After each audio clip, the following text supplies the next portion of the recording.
I wanted normal intimacy and tried to discuss it with my boyfriend, telling him he should also make an effort. But he was a narcissist who refused to listen, so I completely rethought everything about relationships. Sup Reddit, my name is Elena, and I have to say that life has been pretty wild lately. You know how it is? One minute you're completely head over heels and feeling all lovey-dovey with someone, and the next minute you're lying there wondering if you even truly know the person sleeping right next to you.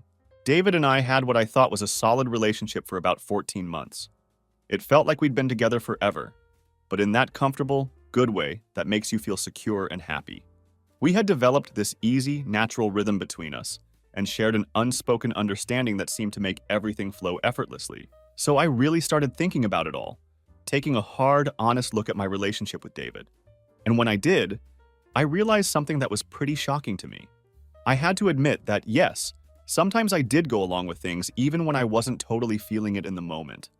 I would participate in intimate moments just to please David or to keep him happy, or simply because it felt like the expected thing to do in a committed relationship. For me, love, real, genuine love, was about mutual giving between two people.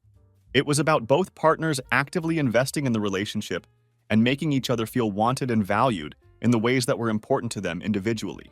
A healthy relationship wasn't about one person constantly giving while the other person withheld what was important to their partner. It wasn't about one person dictating all the terms of affection and intimacy while expecting the other person to just keep performing and delivering romantic gestures on demand. That simply wasn't how a real partnership worked, at least not for me. I couldn't go back to how things had been before, not if nothing else was going to change about our dynamic. I wasn't going to pretend that I was overflowing with romantic energy and gestures when I felt emotionally starved and disconnected in our relationship. It just wasn't sustainable for me to continue like that. The imbalance was too great and the emotional cost was too high for me to bear long term. It was Elena's turn to really think deeply about what my body, my choice actually meant, not just for her individually, but for both of us as partners in this relationship. Did that principle apply equally to both of our feelings, both of our emotional states, and both of our capacities to give to each other? That was the real challenge I was putting in front of her. That was the fundamental question she needed to answer for herself if we were going to move forward together. David's words hit me like a physical blow to my chest. Not because he had yelled at me or even raised his voice in anger, but because of the cold, hard logic that was embedded in everything he was saying to me. My mood about intimacy, his mood about romance. It was like someone had held up a mirror directly in front of my face, and I absolutely didn't like what I saw reflected back at me. For 4 entire days after that conversation, David's words just replayed in my head over and over again like a broken record. I tried desperately to argue with his logic internally, of course. I kept telling myself things like, but it's different, and my body, my choice, that's a fundamental human right. And his mood about planning a date isn't the same thing as my autonomy over my own body. I went through all the arguments and talking points that Victoria and I had discussed extensively. I reminded myself of all the ways I was supposed to be empowered by asserting my boundaries and taking control of my choices. But Victoria's words had really hit home with me on a deep level. This was my body, my decision. Period. There was no room for negotiation or compromise on something so fundamental. I started seeing this whole situation as a form of empowerment, as finally taking real control over my own life and choices. It felt like I was truly practicing consent in the most authentic way possible. But every time I tried to dismiss David's perspective, I kept circling back to his quiet, measured words. If she could choose how she wanted to engage physically, then I could choose how I wanted to engage romantically based on how I felt in the relationship. It started to sink in slowly at first, and then with this awful, undeniable clarity that I couldn't escape or rationalize away. I had been so completely focused on my right to say no, so invested in asserting my boundaries and autonomy, that I hadn't even considered the real impact of those constant rejections on David as a person. I hadn't thought about how it affected his feelings, his sense of being desired and wanted, or his motivation to put effort into other aspects of our relationship. I had expected him to be this endless well of romantic gestures, constantly pouring out love and attention and thoughtful surprises, even while I was consistently shutting down what he clearly saw as a significant part of our connection. That's when the double standard in my thinking smacked me right in the face with brutal clarity. I had been expecting David to give, and give some more, unconditionally, regardless of my choices and regardless of how those choices made him feel. But I wasn't giving back to him in return, at least not in a way that he clearly valued and needed from our relationship. I had been expecting him to understand and respect my not in the mood responses without question, but I wasn't extending that same understanding and empathy to his emotional state. I wasn't considering his dwindling mood for grand romantic gestures, which was a direct result of feeling rejected and unwanted by me. How could I demand unconditional support for my choices while only offering conditional intimacy in return? The relationship had become incredibly lopsided, and I was the one who had created that imbalance. The more I thought about this realization, the more I understood that Victoria's advice, while powerful and empowering in theory, had inadvertently led me down a path of complete imbalance in my relationship. All of her guidance had been focused entirely on my needs, my boundaries, and my autonomy as an individual. And while those things are absolutely important and valid, they simply can't exist in a vacuum when you're in a committed partnership with another person. A healthy relationship isn't just two people asserting their individual rights and boundaries without any consideration for their partner. It's about two people choosing to come together, to give and take from each other, to understand each other's needs on a deep level, and to find a way to meet those needs mutually and sustainably. True empowerment, I was starting to realize, wasn't just about what I could say no to or what boundaries I could set. It was also about what I was willing to contribute to our relationship and how I could foster a healthy, reciprocal connection with the person I claimed to love. It wasn't just about saying yes when I genuinely wanted to anymore. It was also about feeling completely comfortable and confident, saying no whenever I didn't feel like it, without any guilt or second-guessing myself. This realization felt absolutely revolutionary to me, like I was finally asserting myself as an independent person for the very first time in my adult life. The weight of this realization, the sheer unfairness of my stance and expectations, just crushed me completely. I felt overwhelmed by the understanding of how selfish and one-sided I had been. All the defensiveness I had felt about my position melted away entirely. It was replaced by this overwhelming feeling of guilt and regret that settled deep in my chest. I had been so caught up in being right about my principles, so invested in asserting my modern womanhood and autonomy, that I had completely overlooked how much I was hurting the person I loved most. David had been nothing but supportive of me throughout our entire relationship. He had respected my choices without argument, even when they clearly caused him pain. And in return, I had been asking for a completely one-way street, expecting him to keep filling my emotional tank while I left his completely empty. I could see it now, clear as day, how unfair and unsustainable my expectations had been. I had been asking for a relationship where I got to dictate all the terms while he was supposed to just accept whatever I was willing to give, no matter how little that was. I knew immediately that I had to talk to David about this. I had to make this right somehow, if it was even possible at this point. I approached him with my heart pounding in my chest, feeling nervous and ashamed of how I had behaved. I just said everything that was in my heart, all of it. I told him that I was genuinely sorry, truly and deeply sorry for how I had treated him and our relationship. I explained that I finally understood how unfair I had been to him, and how I had completely overlooked his feelings and his needs while focusing only on my own desires and boundaries. I admitted to him that I had expected him to keep trying and giving romantically, regardless of how my constant rejections made him feel, and that this expectation was completely wrong of me. I told David that I could finally see the double standard in my thinking and behavior. I finally understood what he had meant about reciprocity and balance in our relationship. His feelings, his moods, and his desire to give romantic gestures were just as valid and important as my feelings about physical intimacy. I explained to him that I didn't want our relationship to continue being so one-sided and imbalanced. I wanted what we had before, that natural balance, that easy connection where both of us felt valued and desired. I wanted us to be real partners again, truly equal partners who considered each other's needs and feelings. This was a huge, humbling realization for me, but it was also an incredible relief in many ways. It felt like a heavy burden had been lifted from my shoulders, because now I could see a path forward. Maybe we could actually fix what had gone wrong between us. I was finally putting my own needs and desires first, instead of automatically prioritizing his wants and expectations. It felt like I was becoming the empowered woman I had always wanted to be, but had never quite known how to become. I knew it wouldn't be instant or easy. I understood that trust takes time to rebuild, especially when it's been damaged by weeks of imbalance and hurt feelings. But I felt this new understanding settle deeply within me, a much deeper sense of what mutual respect and genuine partnership actually meant in practice. It meant considering both of us, both our choices and both our needs, every step of the way in our relationship. It meant understanding that my autonomy was important, but so was his emotional well-being. It meant recognizing that my right to say no was valid, but so was his right to feel less motivated when he felt consistently rejected. And most importantly, I was ready to try again. I was ready to really try together, to rebuild what we had lost, and to create something even better than what we'd had before. I was ready to be the partner that David deserved, someone who gave as much as she received, someone who considered his feelings as carefully as she considered her own. This experience taught me that true empowerment in a relationship isn't about asserting your individual rights at the expense of your partner's feelings.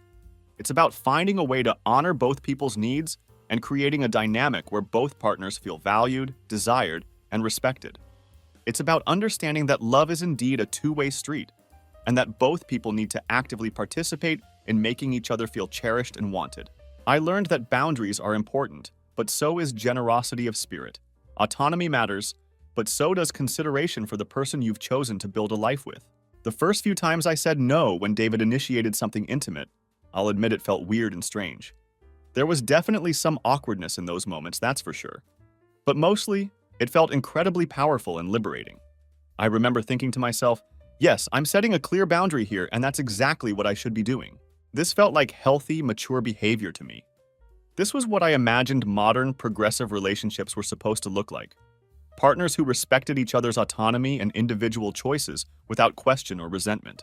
When I would decline his advances, David would look a little confused at first.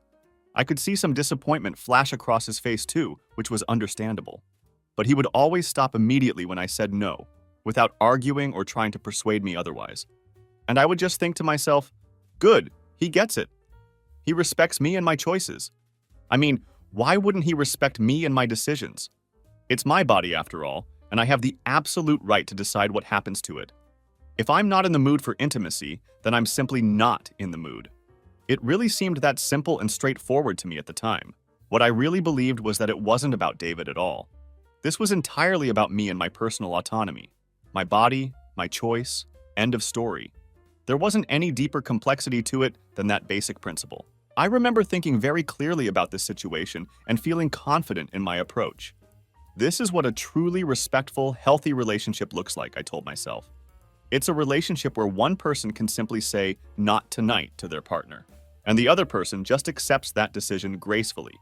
No questions asked, no pouting or sulking afterward, and absolutely no attempts to make the other person feel guilty about their choice. About 4 months ago, we decided to move in together. It honestly just felt like the most natural next step in our relationship. Everything had been clicking so perfectly between us up to that point. David was incredibly sweet and thoughtful, always planning these little surprise dates that would make my heart flutter. He had this amazing ability to make me laugh constantly, even on my worst days. That's what real love looks like. That's what genuine understanding between two people is supposed to be. It's about honoring and respecting each other's individual needs and boundaries, even when they might be inconvenient or disappointing in the moment. I was completely convinced that David would be totally on board with this new dynamic in our relationship. I figured he would see how progressive and psychologically healthy this approach was for both of us. I mean, wouldn't any good, supportive partner want their girlfriend to feel completely in control of her own body? Wouldn't he want me to feel empowered and strong as an individual? I thought this was just a natural progression, a natural evolution of our relationship into something more mature and equal. It felt like a sign that we were growing and developing together as a couple, becoming more sophisticated in how we handled intimate matters. I was so confident in this entire approach. I was absolutely sure that I was doing the right thing for both of us, individually and as a partnership. How could David not see that this was ultimately good for our relationship? How could he not appreciate that I was becoming a stronger, more self-aware person? I was certain that any reasonable, loving partner would support this kind of personal growth and boundary setting. It seemed so obvious to me that this was the healthiest possible way forward. Hey, this is David speaking now, and I want to give you my perspective on what was happening during this time. I'm not going to lie here or try to sugarcoat my feelings about the situation. When Elena started saying no all the time to any kind of physical intimacy, it felt like someone had punched me directly in the gut. I mean that literally. It was physically painful in a way that I hadn't expected at all. Now, I want to be clear that this wasn't because I'm some kind of sex addict or anything like that. It wasn't about being obsessed with the physical act itself. The thing is, intimacy had always been a huge part of how Elena and I connected with each other as a couple. It was one of the primary ways we showed affection to one another, how we unwound together after particularly long and stressful days. It wasn't just about the physical aspect, you know? It was about the closeness we shared, that feeling of being genuinely wanted and desired by the person you love most. It was about feeling attractive and appealing to your partner. And suddenly, all of that just completely vanished from our relationship, like it had never existed at all. The first few times Elena declined my advances, I really tried my best to be cool and understanding about it. I genuinely made an effort to handle it maturely. She would say something like, "Not tonight, babe, I'm just not in the mood," and I would respond with, "No problem, honey, I totally understand." And I really did try to understand it at first. The chemistry between us was absolutely incredible too. We had that kind of passionate, electric connection where you genuinely can't keep your hands off each other. It was exciting and intense, but at the same time it felt really comfortable and natural. If that makes any sense at all.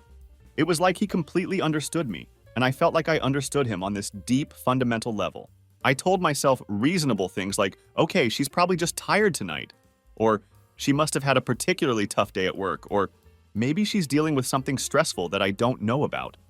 I tried to give her the benefit of the doubt and not take it personally, but then it kept happening over and over again. It wasn't just an occasional not tonight here and there, which would have been completely normal and understandable. Instead, it became a not tonight on most nights of the week. Or I'd hear, I'm not really feeling it right now, practically every single time I tried to initiate any kind of physical connection between us. And each time Elena rejected my advances, it felt like a little piece of me was getting chipped away, bit by bit. The accumulation of these rejections was devastating to my self-esteem and my sense of being valued in the relationship. It started to feel less like she simply wasn't in the mood on any given night, and more like she just wasn't interested in me as a person anymore. My mind began racing with all kinds of troubling questions. Was I doing something fundamentally wrong in our relationship? Had I suddenly become physically unattractive to her for some reason I couldn't understand? Was there possibly someone else in the picture that I didn't know about?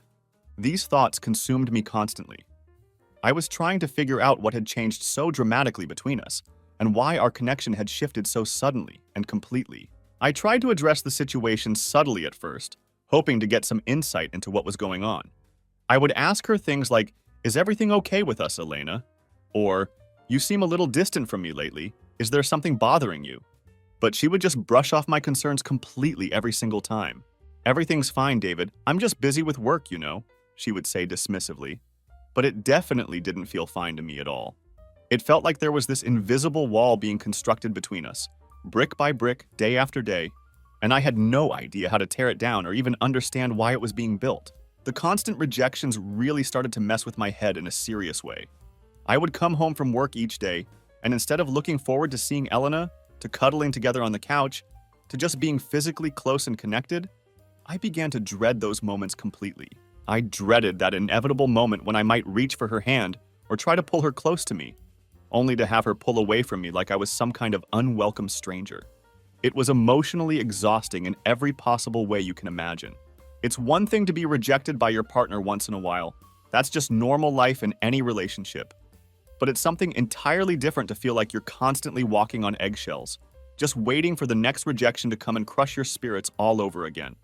We functioned like a real team in everything we did. We supported each other, made decisions together, and just seemed to be perfectly in sync. Or at least, that's exactly how I saw things at the time.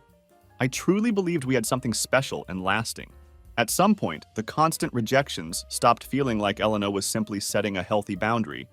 Instead, they started feeling like a complete dismissal of me as a person, as a partner, and as someone worthy of desire and affection. And yeah, I got frustrated beyond belief about the entire situation. Actually, frustrated doesn't even begin to cover it. I got deeply resentful about what was happening between us. Here I was, genuinely trying to be the supportive, understanding boyfriend.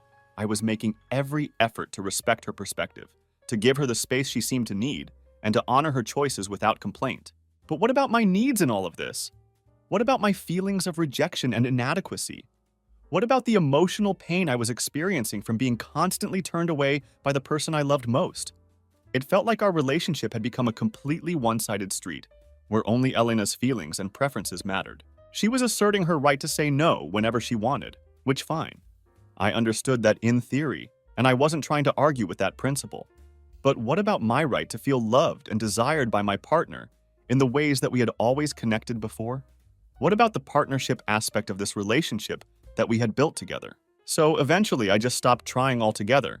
I mean, what was even the point of putting myself out there emotionally anymore? Why should I continue setting myself up to be rejected again and again, day after day? Why should I bother planning a romantic dinner, lighting candles, putting on soft music, and creating a beautiful atmosphere when the most fundamental part of our physical connection was completely off the table? It felt like I was putting tremendous effort into a relationship that wasn't giving anything meaningful back to me. At least, not in the ways that mattered most to me personally. And for me, physical intimacy is a huge part of what makes a romantic relationship actually feel like a relationship, rather than just a friendly cohabitation arrangement. It's not just about existing in the same physical space together. A real partnership requires mutual effort, mutual desire, and mutual giving from both people involved. I started pulling back from the relationship, though it wasn't a conscious decision at first. It was more like an instinct kicking in, a self-preservation mechanism that I didn't even realize was happening initially.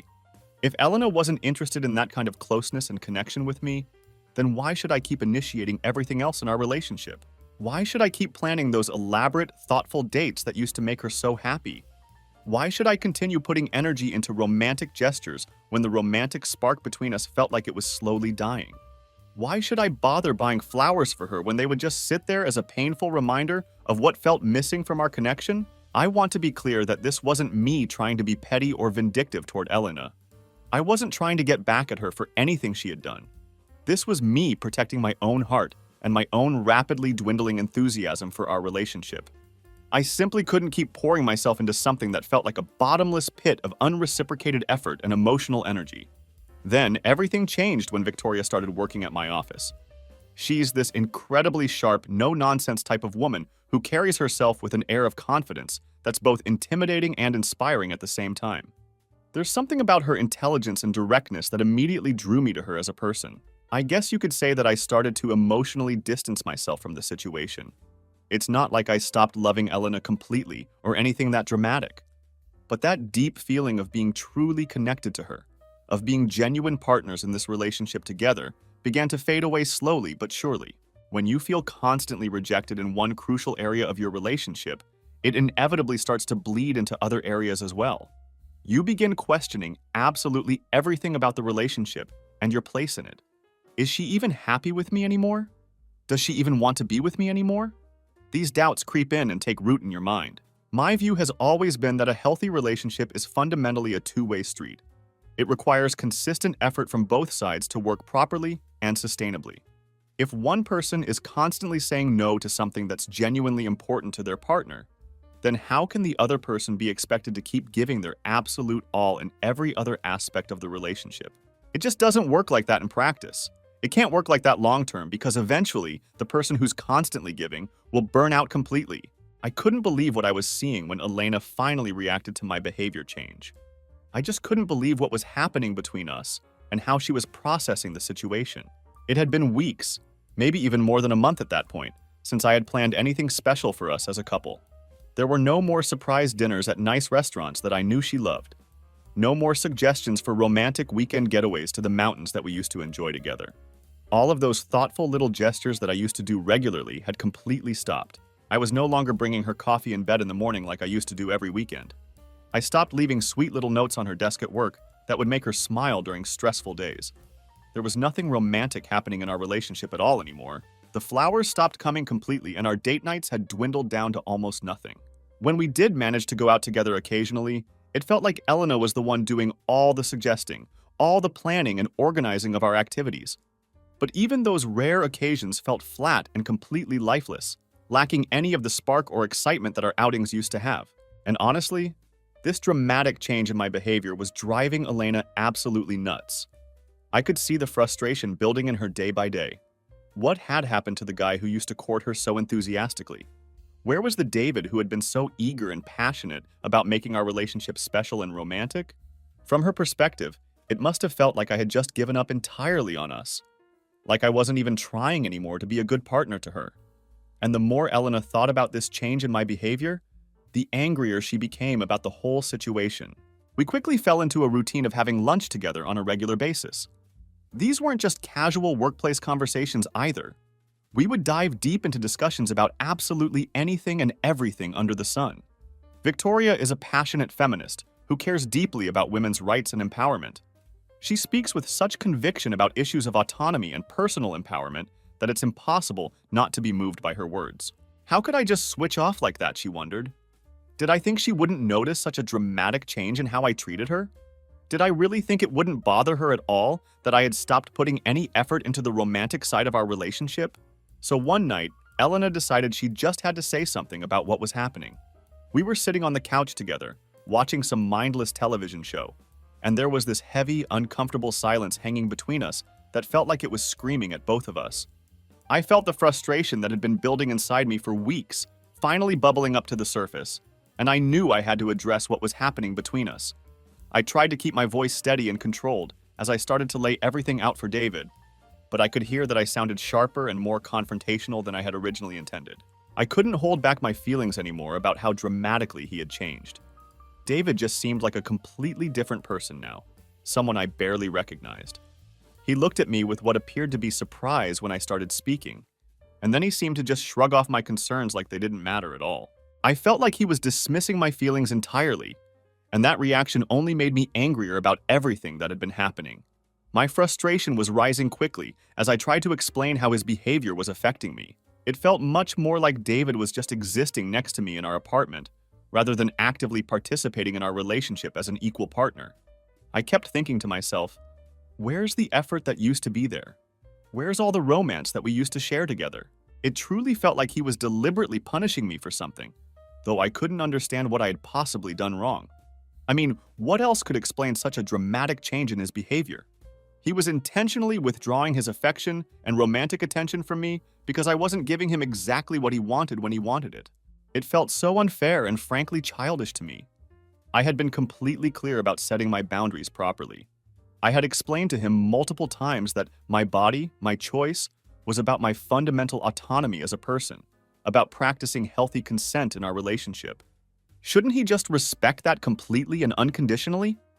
Shouldn't he understand that my personal choices about my own body had absolutely nothing to do with how much I loved him or how much I wanted him to continue being romantic and attentive toward me? I expected David to be mature about this entire situation, to support me unconditionally in asserting my rights. That's what a good supportive partner does, right? They stand by you no matter what circumstances arise. They understand your needs and respect your decisions, especially when you're asserting something as fundamental as bodily autonomy. The more time I spent talking with Victoria, the more she began opening my eyes to perspectives and ideas that I had honestly never really thought about before. We would spend hours discussing the complexities of relationships and power dynamics between partners. She would bring up important topics about consent and what it truly means in practical, everyday situations. I just couldn't wrap my head around why David would stop trying with me and putting effort into our relationship. My choices about intimacy were my personal choices, and they shouldn't have any impact whatsoever on his efforts in all the other areas of our relationship. He should still be doing all those wonderful things that made me feel special and cherished. Taking me out on dates, planning romantic surprises, making me feel like the center of his world. That's what a healthy relationship is supposed to look like, regardless of any other factors. You simply can't just stop being romantic and attentive to your partner because they're not always in the mood for physical intimacy.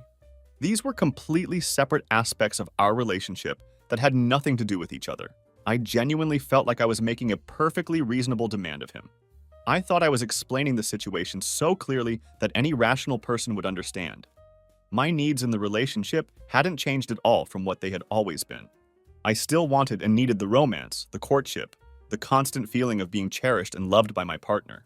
It was David's job as my boyfriend to provide that emotional support and romantic attention, regardless of my personal boundaries around physical intimacy. These were two entirely different things that shouldn't be connected in any way. I needed him to go back to exactly how he used to be with me. I needed him to put all that effort back into our relationship, to start planning things again, to be romantic and thoughtful like he had been before. This situation wasn't fair to me at all, and I couldn't understand why he was making it so complicated. I really didn't think I was asking for too much from him. I just wanted him to actually try again, to show me that he cared about making me happy. I fully expected David to apologize when I finished explaining everything to him. I thought he would look a little ashamed of his behavior and then promise to do better going forward. I really did expect that kind of reaction from him. I thought he would immediately agree with my perspective because what I was asking for seemed so completely reasonable and fair.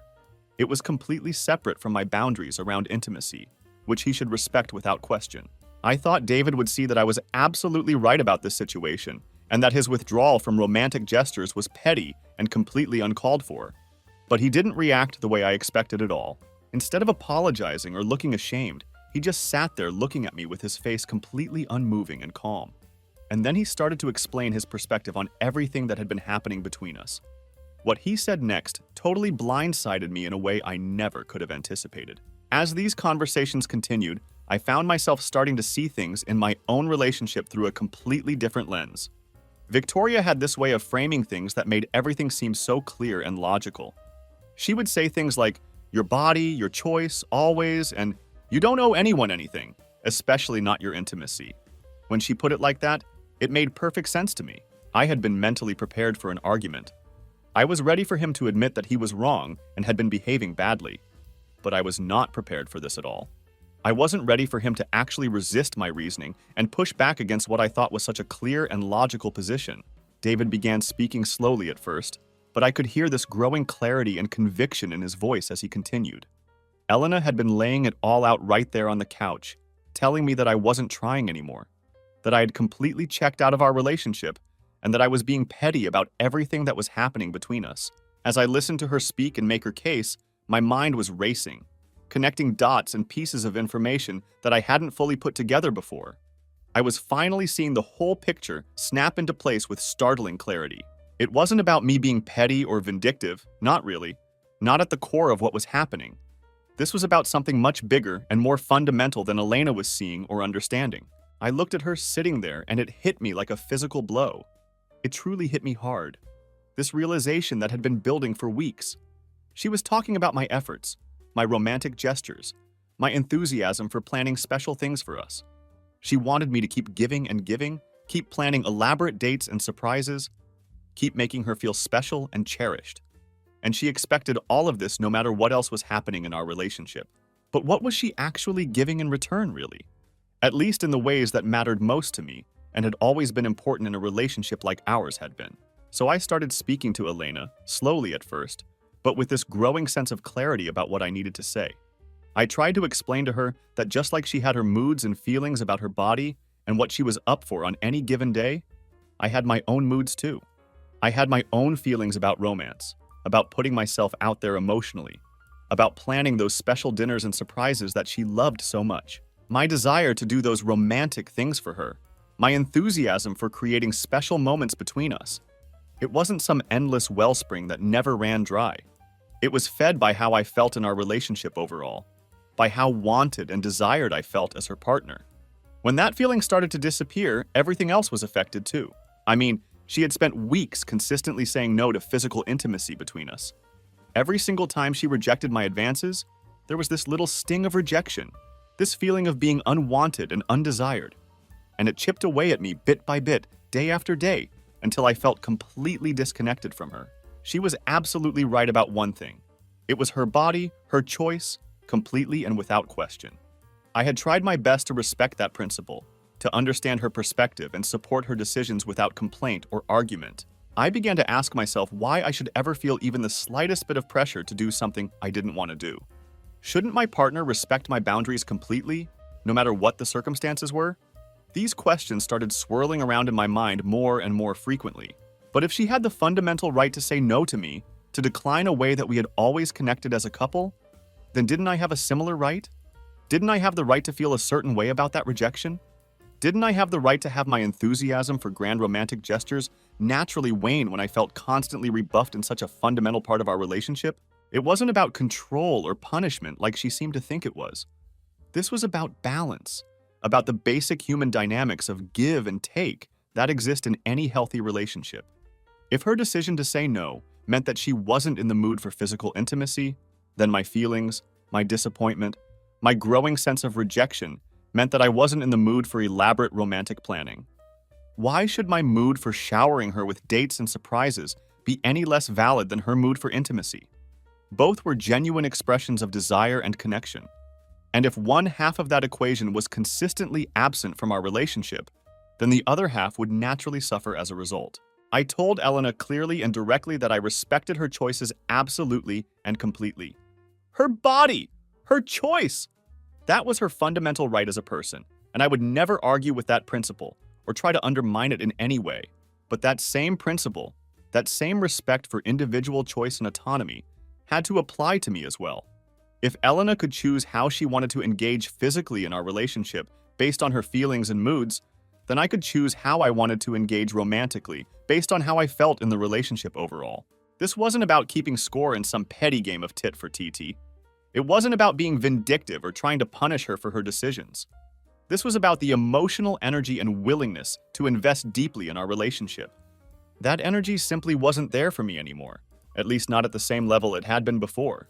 The reason was that I felt consistently emotionally disconnected from Elena and rejected in a way that mattered deeply to me as her partner.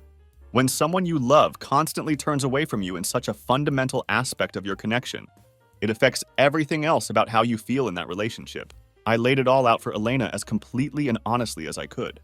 If she found my approach unreasonable, if she thought my feelings were somehow less valid than hers, then maybe we weren't on the same page about what a relationship actually was supposed to be. Maybe we needed to seriously reevaluate everything about what we were doing together. I wasn't trying to be mean or hurtful to her, but I had to be completely honest about where I stood on this issue. I told her straight up that if she couldn't understand my perspective, if she couldn't see my side of this situation, then she was free to leave our relationship. That might sound harsh when I say it like that, but I felt like I had to draw a clear line somewhere. I couldn't keep pouring my emotional energy into what felt like an empty well. I couldn't continue giving everything I had to someone who wasn't willing to give back in the ways that mattered to me.